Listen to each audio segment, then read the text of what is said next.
Breathe in deeply, feeling the cool, still air settle in your lungs. As you exhale, let the tension drain from your shoulders, from the small muscles around your eyes, from the clenching of your jaw.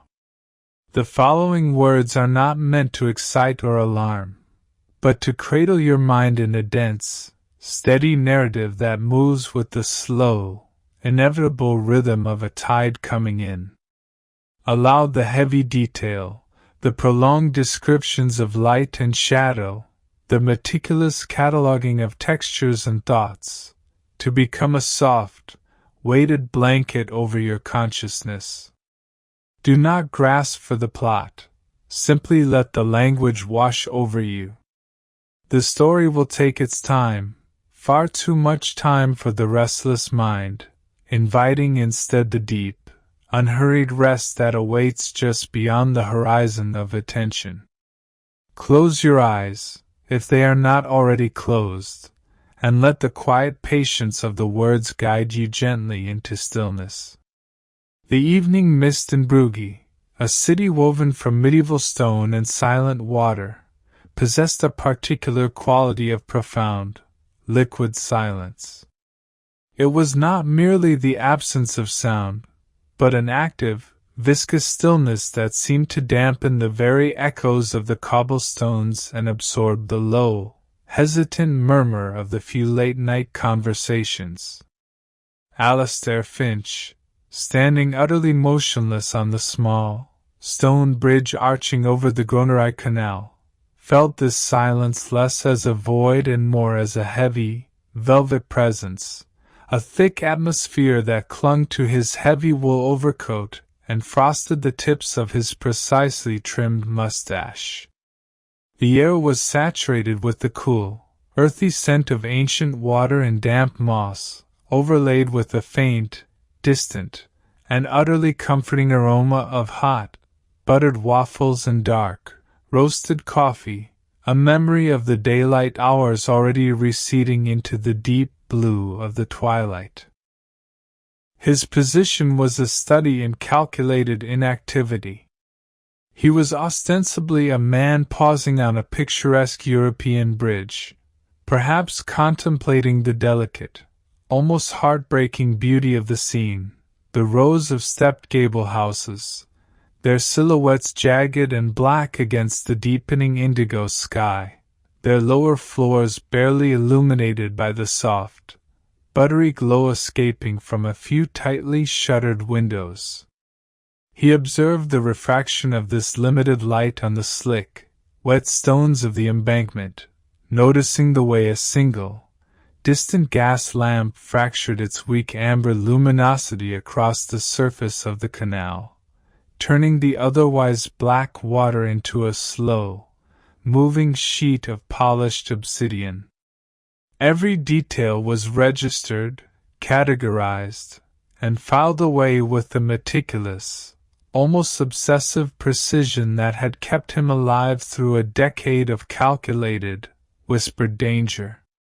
He noted the precise angle of a drain pipe on the far side of the canal, the rhythmic, almost imperceptible dripping sound of water from an unseen spout beneath the bridge, and the way the mist softened the edges of the Belfort Tower's imposing profile in the distance, making the stone landmarks seem less like a structure of human ambition and more like a colossal, sleeping mountain. Alistair's mission was simple in its stated objective, yet suffocatingly complex in its execution. He was here for the Golden Quill, a document so sensitive its very existence was a whispered myth within the innermost circles of command, a comprehensive catalogue of deep-cover assets stretching across 3 continents, their identities encrypted within an algorithm only 2 living souls understood. One of those souls, a low-level courier, had vanished here, in this labyrinthine city of canals and shadows, 3 days prior. Alistair, the quintessential quiet operator, the man who dissolved into the background of a cathedral or a crowded train station with equal, effortless grace, had been tasked not with retrieving the document itself, but with making contact with the person who possessed the key to its location, a young, itinerant artist named Lyra Vandel, whose connection to the missing courier was tenuous and, to Alistair's mind, dangerously romantic. He waited, allowing the profound stillness of the evening to seep into his bones, calming the inevitable, taut wire of anticipation that stretched between his intellect and his nervous system. His gaze drifted to a single swan, a majestic, brilliant white creature, gliding with an almost arrogant slowness down the center of the canal. The swan's movement was so fluid, so utterly without visible effort, that it seemed to be propelled by the will of the water itself. The water rippled away from its breast in two long, V-shaped lines that broadened and then faded back into the dark glass of the canal, a momentary disruption quickly swallowed by the encompassing, heavy tranquility. He watched the swan disappear slowly beneath the arch of another, smaller bridge downriver, noting the way the deep blue lighting of the bridge's underbelly momentarily turned the white feathers into a luminous, ghostly pale blue.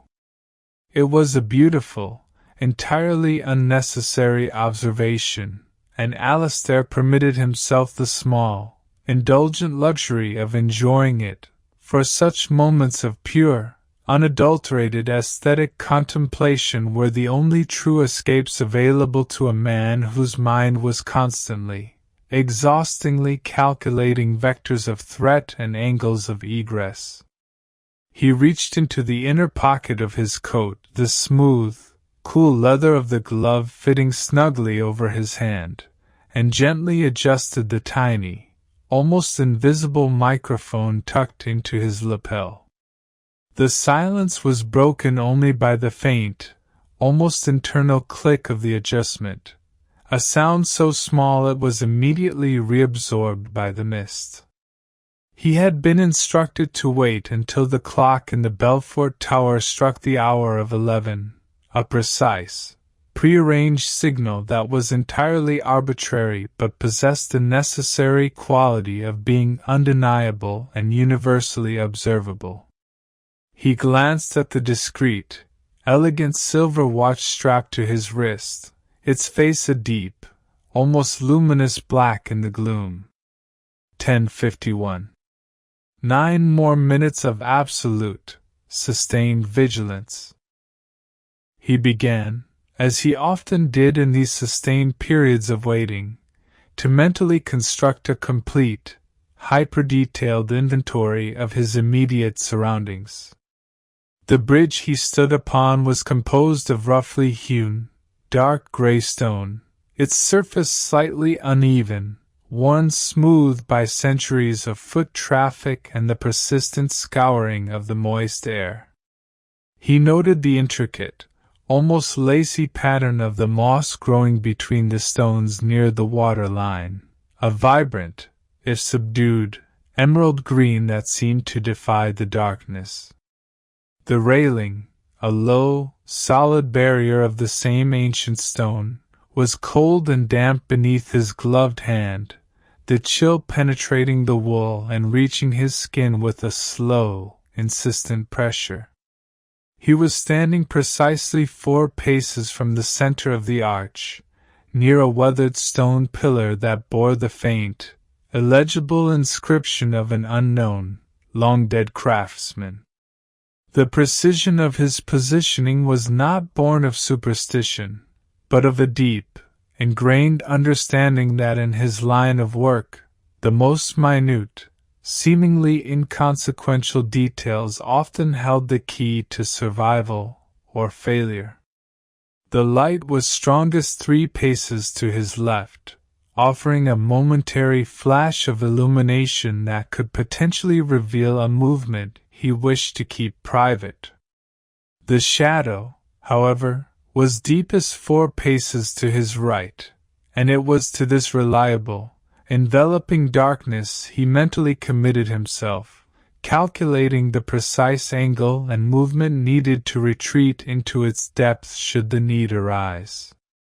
The canal itself was the artery of the city, a slow, dark mirror reflecting the long, silent history of Brugge. Across the way, a narrow, cobbled alleyway disappeared between two tall houses. It was a passage of profound, impenetrable blackness, and Alistair spent a full minute simply staring into this void, allowing his eyes to adjust, straining to discern the subtle difference between the shadow of a parked bicycle and the potential outline of a human figure. There was nothing, only the silence, the deep, heavy, golden silence that seemed to precede and swallow all sound. The silence was not empty. It was filled with the faint, persistent tick of time and the muted, internal roar of his own hyper-aware consciousness. A distant sound then, the almost musical, melodic chime of a bicycle bell, faint and hesitant, a small, fragile intrusion into the enormous quiet.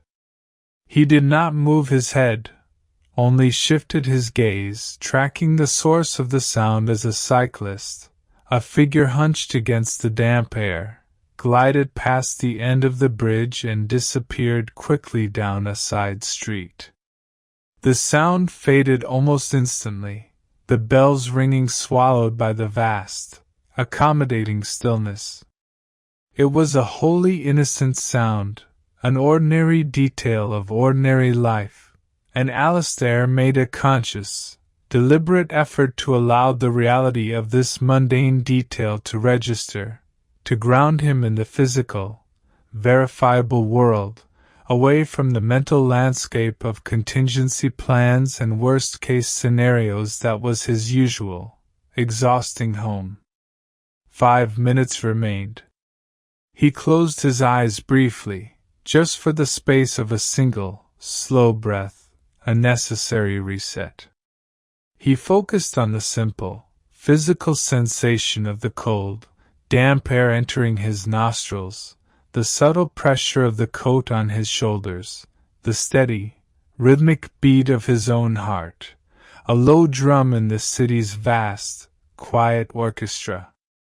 The internal landscape was a terrain of perfect, absolute calm, cultivated through years of disciplined practice, a defense mechanism against the corrosive effects of chronic, sustained apprehension. His mind was a blank slate, but a hypersensitive one, like a darkroom plate prepared to record the slightest, most ephemeral flicker of light. When he opened his eyes again, the change was immediate and subtle, yet entirely undeniable. The figure was not rushing, nor was she attempting to be covert. In fact, her movement was characterized by a distinct, almost willful slowness. Lyra Vandel emerged from the shadowed opening of the alleyway across the canal, moving with the languid, thoughtful gait of a person deeply engrossed in a private, complicated thought. She wore a long, loose, dark blue trench coat that seemed several sizes too large for her slight frame, and her dark, loosely tied hair escaped from beneath a plain, knitted cap, catching the stray light in a series of deep, mahogany curls. She carried nothing in her hands, which were tucked deep into the pockets of the oversized coat. Alistair remained perfectly still, a statue of contemplation on the ancient stone. He did not make eye contact, which would have been a clumsy, amateurish breach of protocol. The signal was not a glance, but a proximity. She was to stop within 5 meters of him and light a cigarette, a commonplace action that, in this specific time and place, would be the only necessary confirmation. He watched her cross the small, secondary bridge that led to his side of the canal. Her steps were slow, almost hesitant, the soft, barely audible thud of her sensible walking boots on the cobblestones the only sound she made.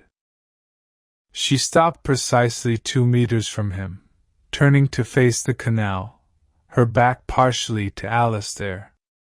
The movement was economical, devoid of unnecessary flourish. She reached into her pocket, withdrew a slim, silver case, and then a cigarette, its stark white cylinder visible in the darkness. The small, quick click of the lighter was disproportionately loud in the encompassing silence, immediately followed by the brief, sharp flare of the flame, an orange beacon in the pervasive blue gloom. She shielded the flame with her hand, the movement creating a brief, theatrical mask of shadow and light on her face. Alistair allowed his eyes to focus sharply on her face for a moment, a pale complexion, sharp, intelligent features, and eyes that, even in the limited light, seemed too large, too intense, burdened by a knowledge she perhaps did not fully comprehend. The scent of the tobacco, a pungent, earthy smell, drifted on the damp air, a chemical note disrupting the moss and the moisture.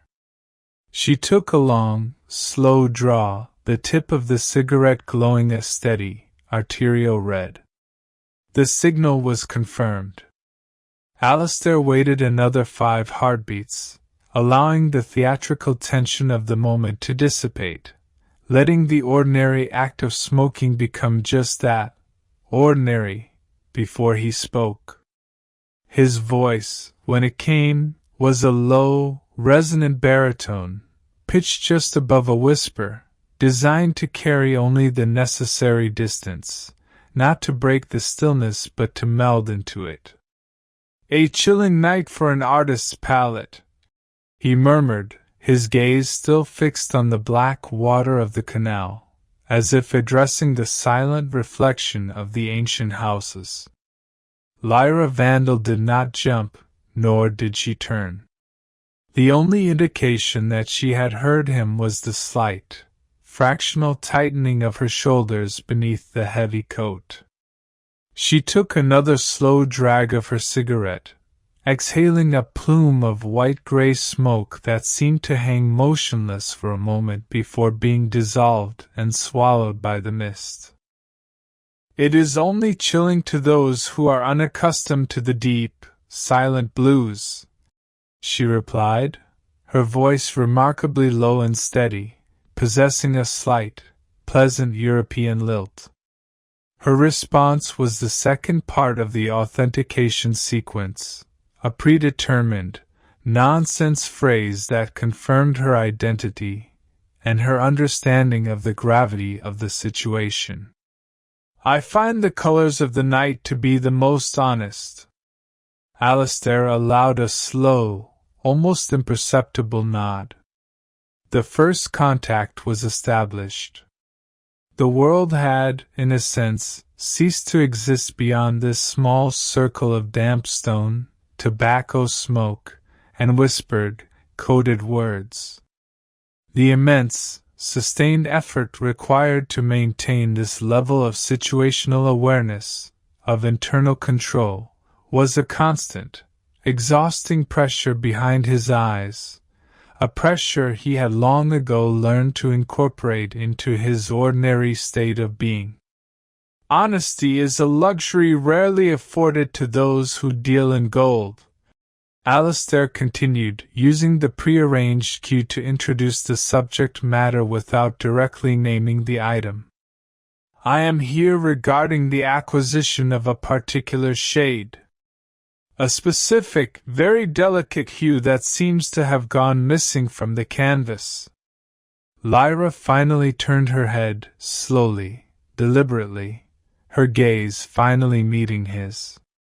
Her eyes were indeed large, a deep, unsettling brown, and in them Alistair saw a complex mixture of fear, resignation, and a flicker of something that looked suspiciously like a profound, exhausted curiosity.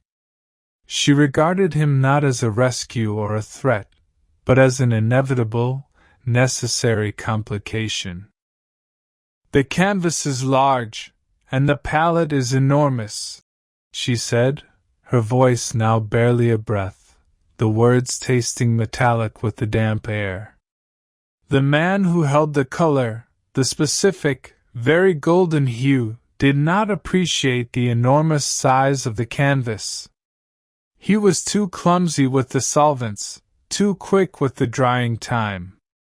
He vanished, not because he was careless, but because he believed the entire painting was his, when in fact, he was merely a brush stroke." Alistair absorbed the flowery, coded language with a disciplined patience, extracting the core, hard truth. The courier was gone, likely compromised, but had not had time to transfer the document itself. The Golden Quill was still in play, still hidden. The excessive verbiage, the careful use of metaphor, was a required safety measure, a way to discuss fatal matters in a language that would sound utterly meaningless to any accidental, passing eavesdropper. "Where did the brushstroke fall?"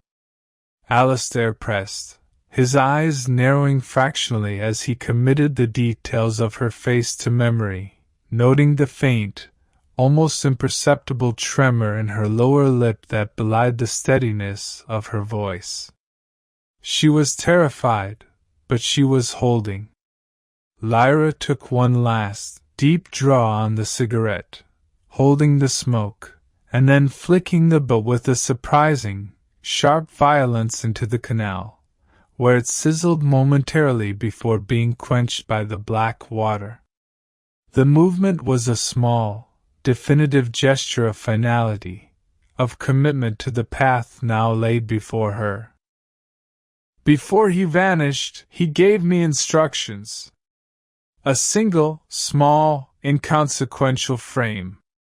He told me that if anyone came asking for the location of the canvas, I was to describe the details of the frame, the specifics of its construction, and its placement within the museum he knew I frequented," she explained, her voice gaining a renewed, brittle strength.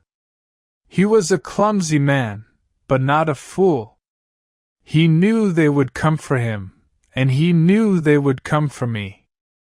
The document is not in my possession, it is hidden in plain sight, protected by a profound, agonizing degree of meticulous detail that only a genuine observer, an artist of the unnecessary, would ever notice." The mention of the museum, the Groeninge Museum, was a critical, immediate validation. The missing courier, it was known, had an obscure and baffling fascination with 15th-century Flemish primitives, a detail that had been deemed irrelevant by command until this precise moment. Alistair's internal chronology shifted instantaneously. The leisurely, observational phase was over. The meticulous, detailed operational phase had begun. "The details of the frame," Alistair stated, a quiet command. "Do not rush. Describe every imperfection, every splinter, every layer of varnish. We have until the Belfort clock strikes the quarter hour to translate this painting into actionable geography." Lyra closed her eyes, and Alistair could see the muscles around her temples tighten with the intensity of her concentration. She was not reciting a memorized line, but genuinely pulling forth an image from the deep storage of her memory, a process that was slow, deliberate, and entirely convincing. The long, drawn-out description that followed was a testament to the courier's desperate ingenuity and Lyra's startling observational skills, a flood of minute, seemingly irrelevant data designed to be a perfect, impenetrable encryption key. The frame is around the Virgin and Child with Canon Joris van der Pijl, the Van Eyck, she began, her voice a low, steady drone, her eyes still closed, looking inward. It is not the outer frame that is modern, heavy, a dark, oiled oak, but the original, inner frame. It is an extraordinary piece of craftsmanship, a deep, complex cherry wood, almost black with age and patina. The details are not in the carvings, which are predictably ornate, but in the gesso, the white plaster coating beneath the paint and the gold leaf. Most people assume the frame is solid gold leaf over wood. It is not. She paused, taking a deliberate, slow breath, structuring her thoughts. Alistair waited, leaning slightly closer, a posture of absolute, unwavering attention. Along the lower edge of the inner, original frame, on the side facing the viewer, the gold leaf is cracked. Not a simple hairline fracture, but a specific three-point fissure. Point 1 is exactly 9 centimeters from the bottom left corner. It is a star-shaped crack, almost the size of a 5-cent coin. Point 2 is a long, faint vertical line, like a scratch, running 7 centimeters long, situated precisely in the middle of the lower edge.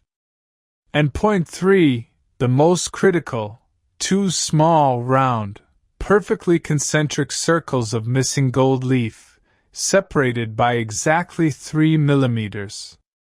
This pair of circles is not a flaw in the gold leaf, but where the gesso beneath was deliberately pierced, centuries ago, perhaps during an ill-conceived cleaning attempt, and the tiny holes have been filled, but not perfectly.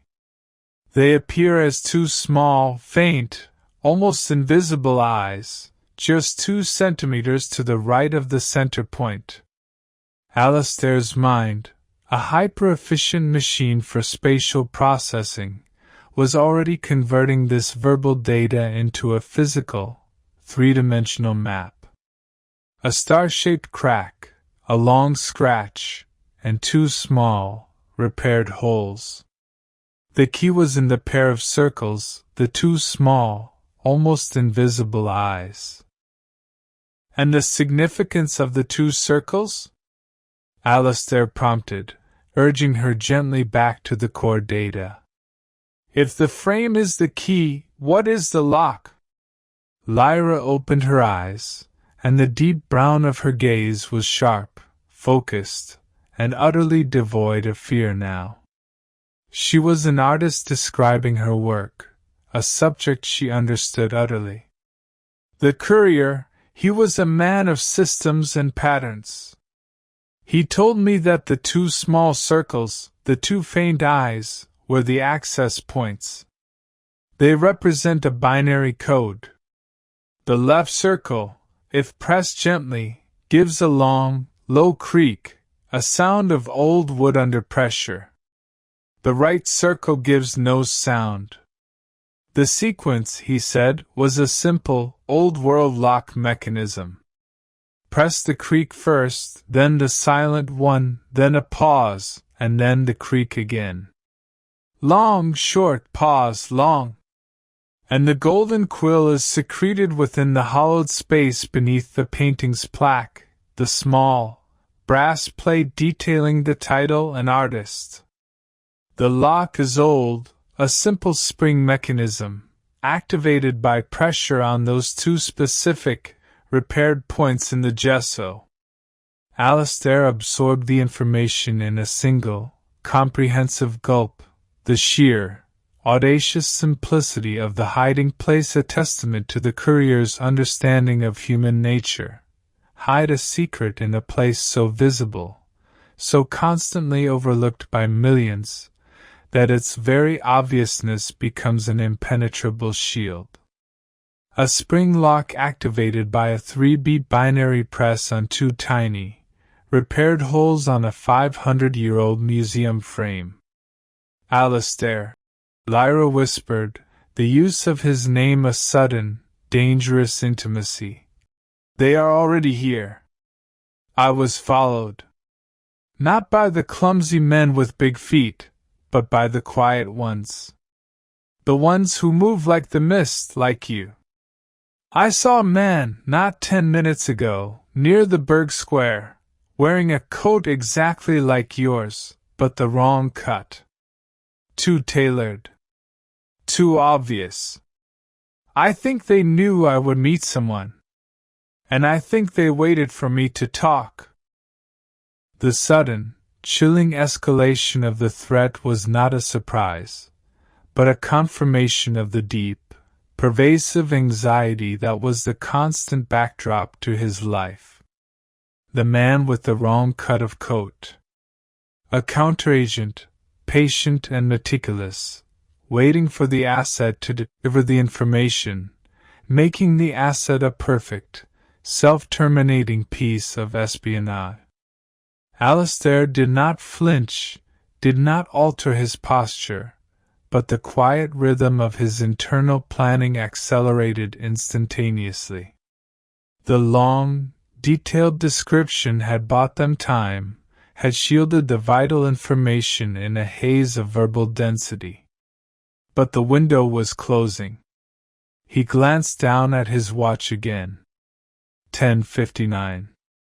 The Belfort clock would strike in seconds, the agreed-upon signal now an audible, public marker of their presence and their conversation. The clock is about to strike, Alistair murmured, his voice now even lower, a thread of sound meant only for her ear. The minute it finishes, you walk away. Do not look back, do not run. You are simply an artist who has finished a cigarette. Go directly to the train station. I have a ticket pre-purchased for the 23:30 train to Lille. Use the name Elise Tremblay. Do not contact anyone. Do not stop. You have done your duty. Your extraction is now paramount. Before Lyra could respond, the first, heavy, sonorous chime of the Belfort Tower began to sound, the low, powerful reverberation shaking the damp air, momentarily displacing the profound silence. 11 deliberate, impossibly long, deeply resonant tones. The sound was not musical, but structural, a seismic confirmation of time's unyielding progress. Dong. The sound hung heavy, a metallic curtain. Alistair watched Lyra's eyes, saw the fear return, a wide, liquid panic now that the protective wall of the coded description was gone. Dong. Go, Alistair commanded, the word barely audible beneath the second chime. He did not wait for her compliance. He turned his back fully on her, fixing his gaze again on the distant, dark silhouette of the Belfort. The physical act of turning away was a gesture of dismissal, forcing her to dissolve back into the cover of the city's shadows. Dong. He heard her movement, the soft, quick thud of her boots as she turned and began to walk away from the bridge, away from the canal, moving toward the deeper, more complex darkness of the city center. He did not watch her go. He continued to listen to the slow, heavy, inevitable chimes of the clock, using the overwhelming sound as a screen for the sudden, rapid acceleration of his own physical and mental readiness. Dong. The fourth chime. He allowed a quick, comprehensive scan of his surroundings, moving only his eyes, searching for any sudden movement, any indication that the man with the wrong cut of coat was moving on the information delivered. He saw nothing. The mist was too heavy, the shadows too deep. The city had returned to its deep, pervasive silence, interrupted only by the enormous, deliberate sounds of the clock. Dong! Dong! Dong! He waited, counting the chimes, allowing his heart rate to settle, a conscious, internal command to his nervous system. The sound was an oppressive pressure, a physical manifestation of time and danger. The 11th, final chime faded, leaving behind an echoing void of silence far deeper than the one that had preceded it. Alistair allowed 2 full seconds of absolute stillness before he moved.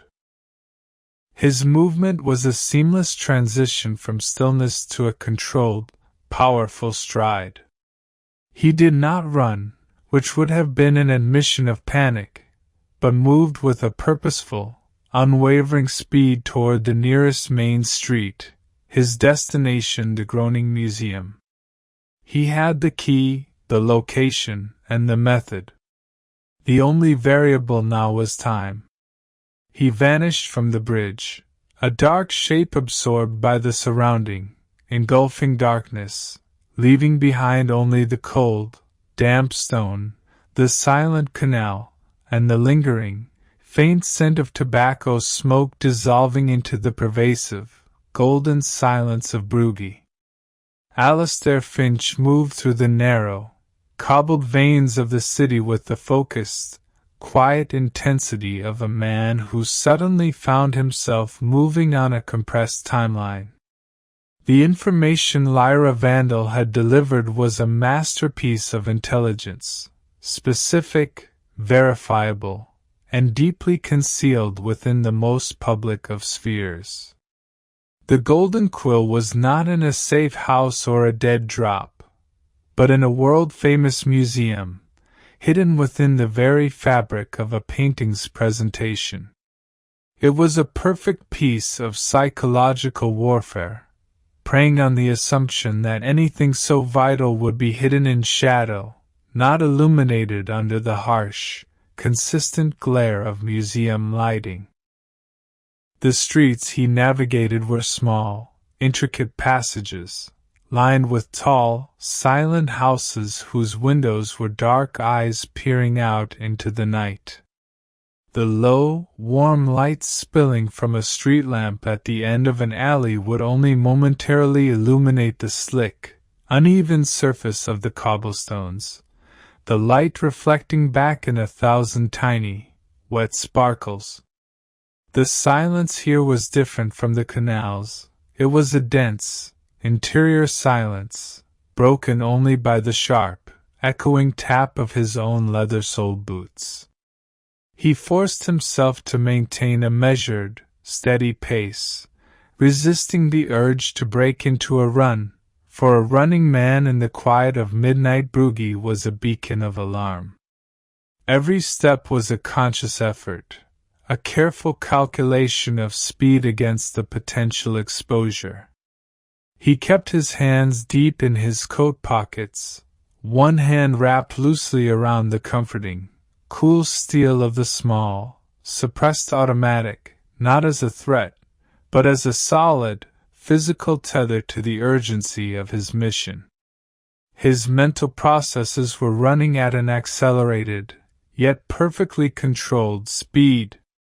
The museum's security protocols were known: infrared sensors on all ground floor windows, pressure plates at key entry points, and a single night watchman who followed a predictable, hourly circuit.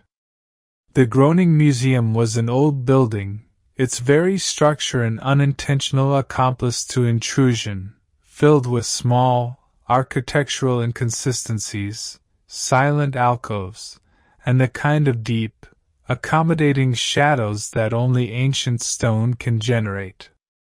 Alistair's internal map of the building, painstakingly studied before his arrival, unfolded in his mind's eye.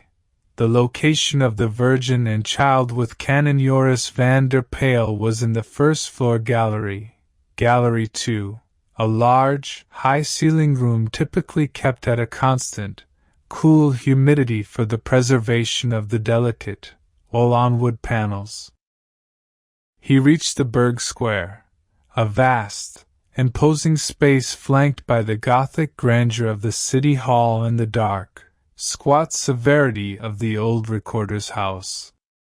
The square was deserted, its emptiness lending the architecture a monumental, almost intimidating quality. He moved quickly across the open space, staying close to the shadows cast by the building's heavy buttresses, his gaze sweeping the surrounding perimeter with a practiced, continuous vigilance.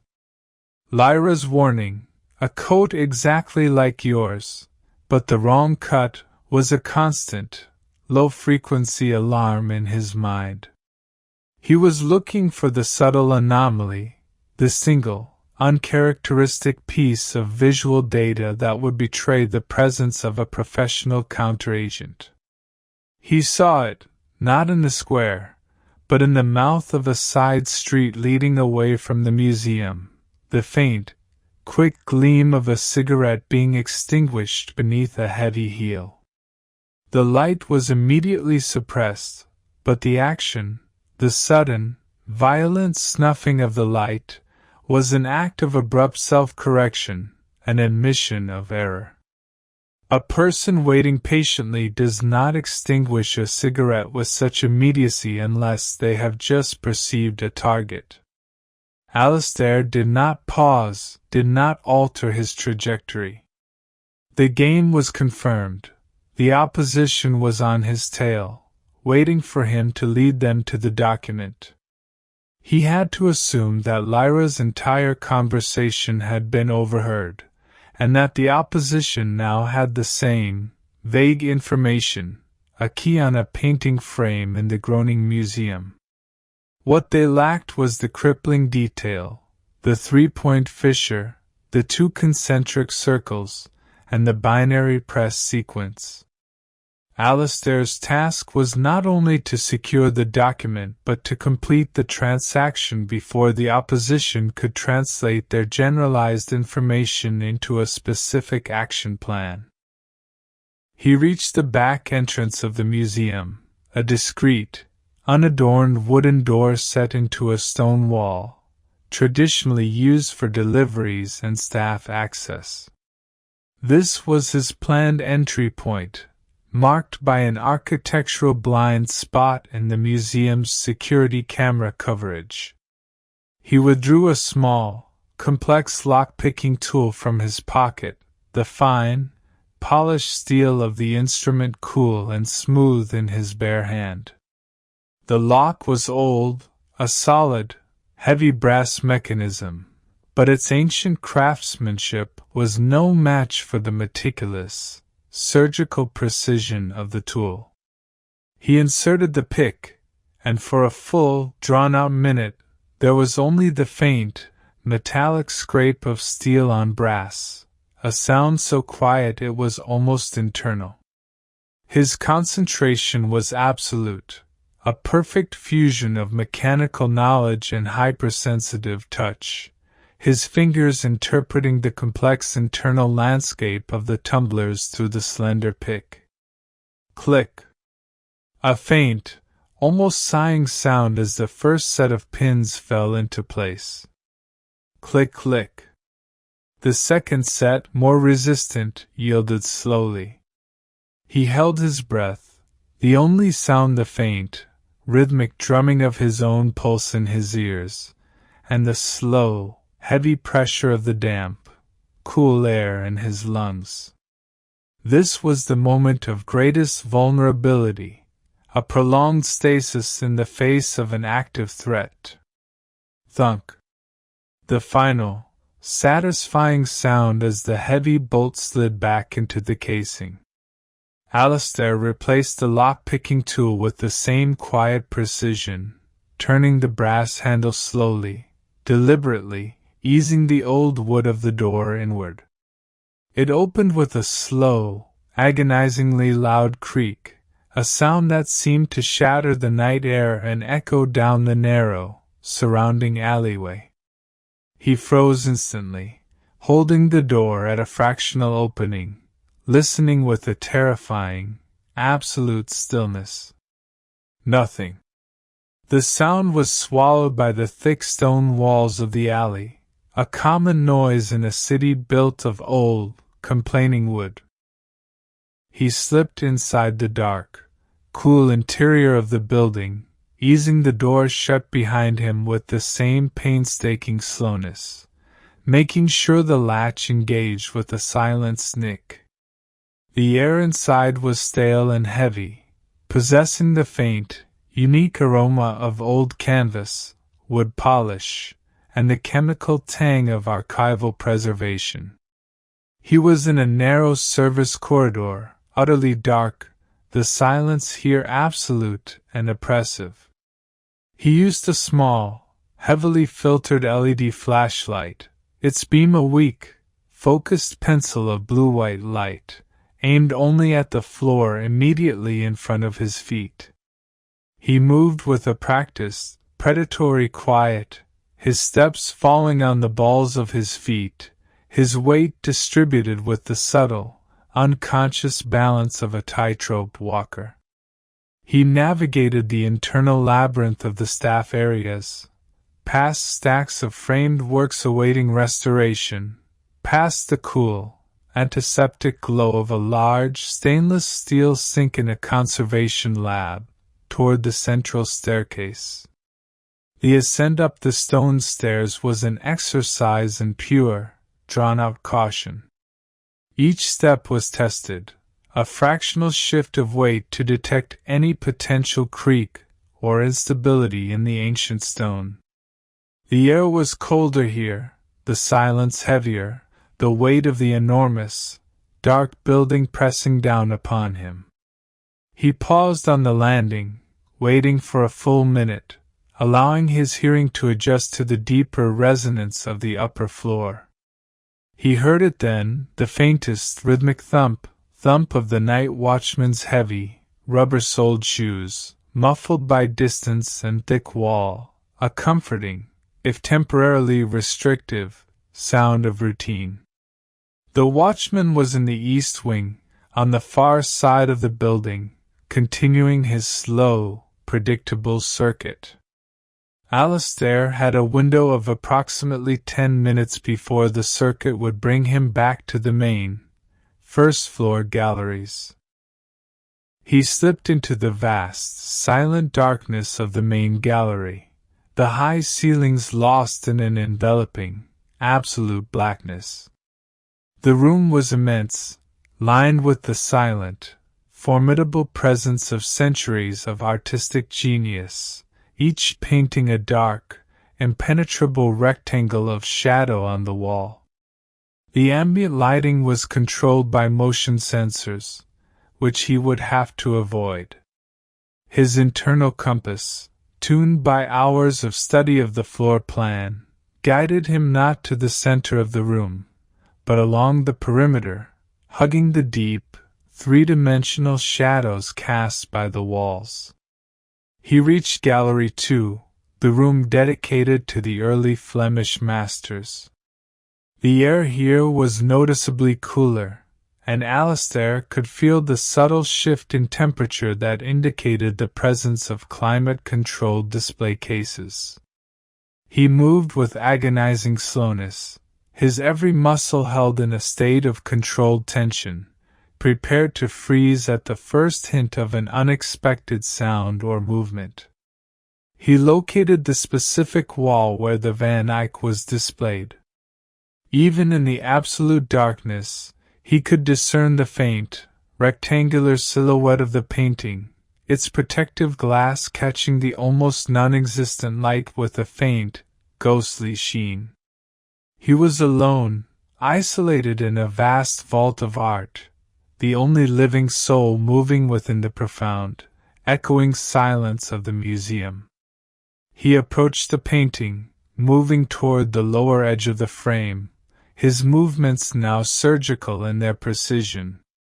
He activated his small flashlight, cupping the beam tightly, directing the weak, filtered light only onto the bottom edge of the frame, the focal point of the courier's elaborate encryption. The cherrywood was deep and dark, its ornate carving a testament to painstaking historical craftsmanship.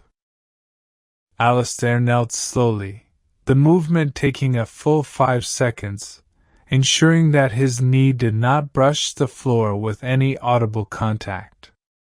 He leaned in, his gaze fixed on the lower lip of the frame, searching for the first of the markers Lyra had so painstakingly described. There it was, 9 centimeters from the corner. The star-shaped fissure in the gold leaf, a small, intricate pattern of spiderweb cracks that revealed the white gesso beneath, a minute flaw that to the ordinary observer would simply be a feature of age. He moved his light to the center point. The faint, 7-centimeter scratch, a dark line that ran vertically through the gold leaf, almost invisible to the unaided eye. And then, the lock itself.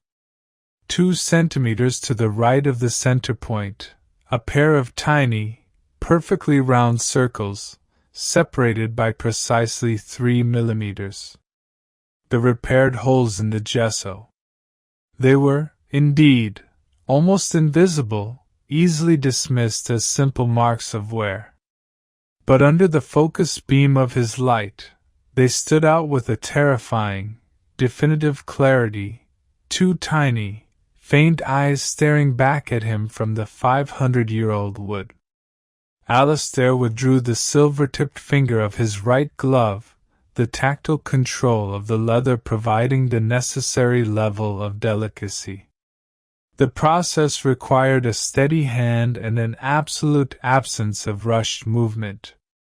He placed the tip of his finger on the left circle, the one Lyra had described as giving the creak, the long press. He applied a gentle, consistent pressure, feeling for the subtle give beneath the repair patch. He held the pressure for a slow count of 3. Creak. A faint, low sound of old wood under internal strain, a structural whisper that was barely audible even in the profound silence. He removed his finger, waited for a deliberate count of 2. The pause. He placed his finger on the right circle, the silent one, the short press. A quick, sharp tap of pressure, released immediately. Silence. He waited for a slow count of 5, ensuring the mechanism had time to reset, if necessary. The tension was immense, a silent coil of focused energy concentrated on the delicate pressure of his fingertip. Finally, the last press. Back to the left, the creak. He applied the same gentle, sustained pressure for a count of 3. Creak. The same low, structural sigh of the ancient frame. He removed his finger. He waited, his entire being attuned to the smallest possibility of failure or sound. For a moment, there was nothing but the silence. Then, a faint, almost imperceptible snick, the sound of a small spring lock disengaging. He shifted his flashlight, aiming the beam at the small, brass plaque beneath the painting, the one detailing the title and artist. The plaque, normally flush with the frame, was now slightly ajar, the space beneath it a black, small alcove. The courier's ingenious hiding place. Alistair used the tip of a small, polished steel letter opener, extracted from an inner pocket, to gently prise the plaque open further. The action was slow, controlled, and utterly quiet. The space beneath the plaque was shallow, lined with a velvet backing. And resting within this velvet cradle, catching the weak light with a faint, luminous quality, was a document. It was not a thick ledger or a heavy folder, but a small, single cylinder, tightly rolled and tied with a simple, black silk ribbon. The paper itself was an aged, creamy parchment, faintly yellowed at the edges. The Golden Quill. The name was not merely a code name. It was an accurate description of the document's material essence. Alistair did not hesitate. He carefully lifted the rolled parchment, his fingers brushing the smooth, cool surface of the ancient paper. He placed it inside a special, rigid, internal pocket of his coat, a section lined with thick mylar, designed to resist detection by certain forms of scanning. The movement was economical and immediate. The mission was accomplished. He paused for a fractional moment, assessing the risk of replacing the plaque. It was too risky. The time expenditure was too great, the possibility of an audible clunk too high. He would leave the plaque slightly ajar, a silent, visible sign that the lock had been compromised, a small piece of purposeful misdirection for the enemy. He rose slowly, his knees stiff from the prolonged crouch. He took one last, sweeping look at the dark, silent gallery, his mind already shifting from the execution of the retrieval to the far more dangerous phase of the extraction. The watchman was still distant, his rhythmic thump a dull, steady background noise. But the counteragent was closer. The man with the wrong cut of coat.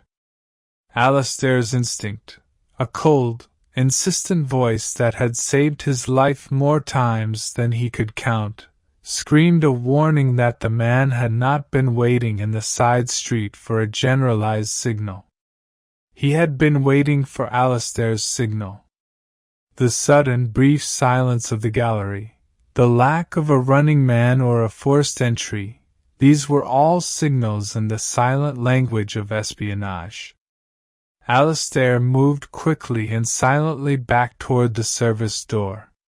He had his escape route planned. The rooftops of Brugge, a labyrinth of slate and tile, a world of deep shadows and sudden, dangerous drops, leading to a prearranged pick-up point on the outskirts of the city. He reached the door, easing it open again, prepared to dissolve into the night.